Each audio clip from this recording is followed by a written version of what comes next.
নমস্কার, তোমরা দেখছো তোমাদের ইউটিউব চ্যানেল অ্যাক্টিভ স্টুডি। আমি দিব্যেন্দু। আজকের এই ভিডিওতে এসএসসি জিডি কনস্টেবলের ফিজিক্যাল 26/9/2024 অর্থাৎ আজকের ডেটের মুর্শিদাবাদ রসনবাগ বিএসএফ ক্যাম্পের ফিজিক্যালের আপডেট তোমাদেরকে দেবো। কতজন কোয়ালিফাই হলো সমস্ত কিছু বিস্তারিত তথ্য এই ভিডিওর মধ্যে তোমাদের সঙ্গে শেয়ার করবো।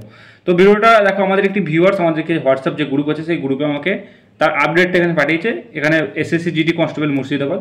তোমরা চাইলেও আমাকে ইনস্টাগ্রামেও তোমাদের আপডেট পাঠাতে পারো। এছাড়া আমাদের হোয়াটসঅ্যাপ গ্রুপ জয়েন করে সেখানে তোমাদের ফিজিক্যালের আপডেট বা মেডিকেলের আপডেট দিতে পারো।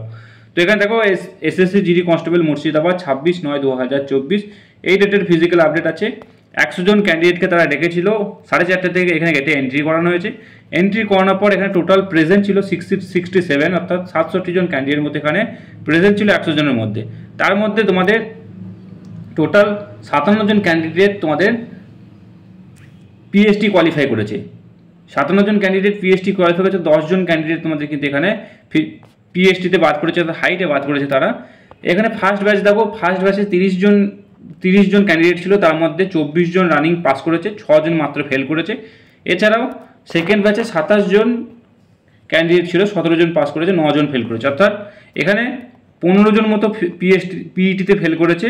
টোটাল কোয়ালিফাই ক্যান্ডিডেট হলো, দেখে নাও এখানে টোটাল কোয়ালিফাই হচ্ছে 7 আর 4 11 আর 4 41 জন ক্যান্ডিডেট কিন্তু এখানে রসনবাগ 26 তারিখে কিন্তু ফিজিক্যাল কোয়ালিফাই করেছে। তো এরপরে তাদের এখানে ডিবি হবে, ডিবি হওয়ার পর তাদের মেডিকেল হবে। বাকি সমস্ত আপডেট তোমরা আমাদের চ্যানেল থ্রু পেয়ে যাবে। যখনই কোন সেন্টারে আপডেট পাবো তোমাদের সঙ্গে শেয়ার করে দেবো। তাই চ্যানেলটি সাবস্ক্রাইব করে নিও, পাশে থাকা বেল আইকনটি প্রেস করে নিও।